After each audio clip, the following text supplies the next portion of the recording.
The national treasurer with travel agents association of India અને મારી travel company છેલ્લા 25 વર્ષથી છે Utopia travel services private limited Ahmedabad.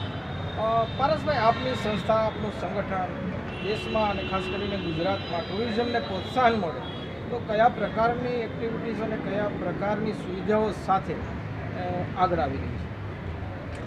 એટલે ઓવર ધ યર્સ ગુજરાતમાં તો ટુરિઝમનું ઘણું ડેવલપમેન્ટ થયું છે. ઇન્ફ્રાસ્ટ્રક્ચર અને ફેસિલિટીઝ બધી ઘણી ડેવલપ થઈ છે. લાસ્ટ માઇલ કનેક્ટિવિટી કહીએ તો ઘણી ઇમ્પ્રૂવ થઈ ગઈ છે.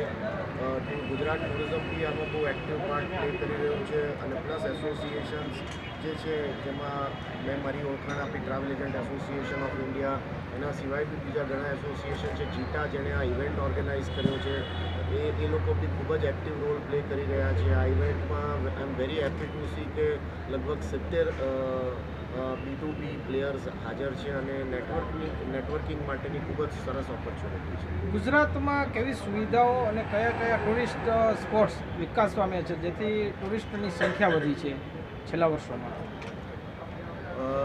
ઘણા બધા ટુરિઝમ સ્પોટ્સ ગુજરાતમાં ડેવલપ થયા છે.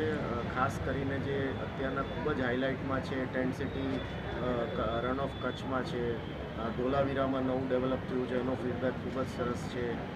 એના સિવાય Kevadia Statue of Unity world class landmark છે.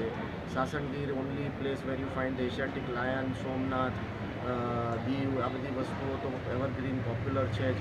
એટલે ખૂબ જ કહેવા જઈએ તો 15-20 ગુજરાતમાં સ્પોટ્સ એવા છે કે જે ખૂબ જ ટુરિઝમ રિલેટેડ ડેવલપ થઈ ગયેલા છે. Recently, Government of India has given a fund of 5,600 crores to develop a tourism destination in India. How much has allocated into Gujarat? Oh, this is a question I did not, because I don't have an A answer. સરકારી અધિકારીને હા, તમે મને પૂછો તો મને ના ખબર. કેમ કે ખોટો સાહેબ, જવાબ કોઈ આપવાનો આવવાના કોઈ છે? બી નહીં. સચિવ કોઈ આવવાના